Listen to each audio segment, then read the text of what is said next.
مشاهدينا الكرام، نحن اليوم لسنا أمام مجرد عطل تقني مفاجئ أو خلل عابر في شبكات الاتصال الدولية، بل نحن بصدد الكشف عن واحدة من أخطر عمليات التعمية الإلكترونية في التاريخ الحديث، حيث تحولت سماء العاصمة الإيرانية فجأة إلى ثقب أسود ابتلع أكثر الأقمار الصناعية تطورا في العالم. فبينما كانت إيران في أعقاب حرب 12 يوما لا تنتظر الضربة التالية، بل تراقب بدقة من يراقبها، كانت هناك رحلات روسية هادئة تفرغ شحناتها الغامضة في مواقع عسكرية مغلقة بعيدا عن أعين الرادارات وأقمار التجسس. ومع تصاعد الاحتجاجات في الداخل وصدور الضوء الأخضر من إدارة ترامب لبدء عملية هجومية، وقع ما لم يكن في الحسبان، حيث اختفت إشارات شبكة ستارلينك تماما من سماء طهران، وأصيبت أقمار التجسس الأمريكية بالعمى اللحظي. ما حدث فوق سماء طهران لم يكن خللا تقنيا، بل كان تفعيلا لسلاح روسي سري جديد أصاب التكنولوجيا الغربية بالشلل التام. وفي هذه الحلقة سنكشف لكم الخفايا التقنية والميدانية لهذه المواجهة التي غيرت قواعد الاشتباك. إن تعطيل أقمار ستارلينك وأقمار التجسس العسكرية في توقيت متزامن لا يمكن أن يحدث إلا بفعل فاعل يمتلك تقنيات موجهة بدقة متناهية، والفاعل هنا لا يحمل رأسا متفجرا، بل موجات ترددية موجهة تصيب عصب الاتصالات. التقارير تشير إلى أن روسيا قامت بنشر منظومات تيرادا 2 وبايلينا، وهي أسلحة متخصصة لا تسقط الأقمار الصناعية ماديا، بل تعدمها وظيفيا وهي في مداراتها، حيث تعتمد هذه المنظومات على استهداف روابط الاتصال بين القمر والمحطة الأرضية، مما يقطع تدفق البيانات تماما.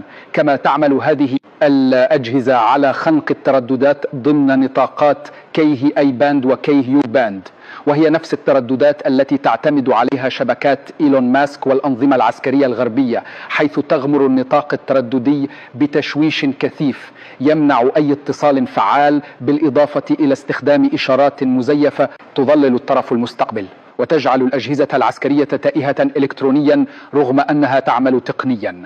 كما تنشر هذه المنظومات على شاحنات متنقلة مزودة بهوائيات عالية القدرة، مما يسمح لها بخلق مناطق صمت إلكتروني تغطي عشرات الكيلومترات، ثم الانسحاب بسرعة قبل رصد موقعها. وعلى الجانب الآخر تبرز المنظومات الإيرانية التي تم تطويرها بمساعدة تقنية روسية لتعزيز هذا الجدار الترددي، ومن أبرزها منظومة الصافنات أو ما يعرف بالصياد الصامت.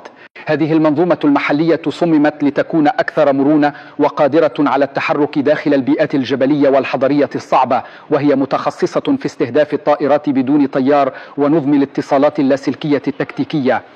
وتعمل الصافنات من خلال وحدتين أساسيتين: الأولى مخصصة للاستطلاع الإلكتروني وكشف الإشارات المعادية، والثانية لإطلاق موجات التشويش الموجه عبر هوائيات عالية الكثافة، ما يجعلها قادرة على إسقاط الدرونات الانتحارية أو درونات الاستطلاع الصغيرة مثل تلك التي تستخدمها إسرائيل قرب الحدود. إضافة إلى ذلك استثمرت إيران في بناء منظومات تشويش ثابتة لحماية مواقعها الاستراتيجية مثل بارشين وفوردو، وتبرز هنا منظومة عصر 99 ورانجر. هذه الأنظمة لا تكتفي بقطع الإشارة، بل تبرع في تقنية GPS سبوفينج، حيث تقوم بإرسال إشارات وهمية تضلل أنظمة الملاحة وتجعل الصواريخ أو المسيرات المهاجمة تعتقد أنها في إحداثيات مغايرة تماما، مما يؤدي إلى انحراف الهجمات عالية الدقة عن أهدافها وسقوطها في مناطق خالية. إن هذا التكامل بين المنظومات الروسية العمياء والمنظومات الإيرانية المضللة أنشأ ما يمكن تسميته بالدرع الترددي الشامل، حيث تصبح تكنولوجيا ستارلينك والمسيرات الأمريكية مجرد خردة فضائية لا قيمة لها في لحظة الصدام الكبرى. مشاهدينا، إن ما حدث في سماء طهران يبعث برسالة واضحة مفادها أن التفوق التكنولوجي لم يعد ضمانة مطلقة للانتصار. فبينما كان ترامب ينتظر بثا حيا للضربات الجوية، كانت الموجات الروسية تعيد رسم قواعد الاشتباك وتفرض واقعا جديدا يسمى الحرب بلا رؤية.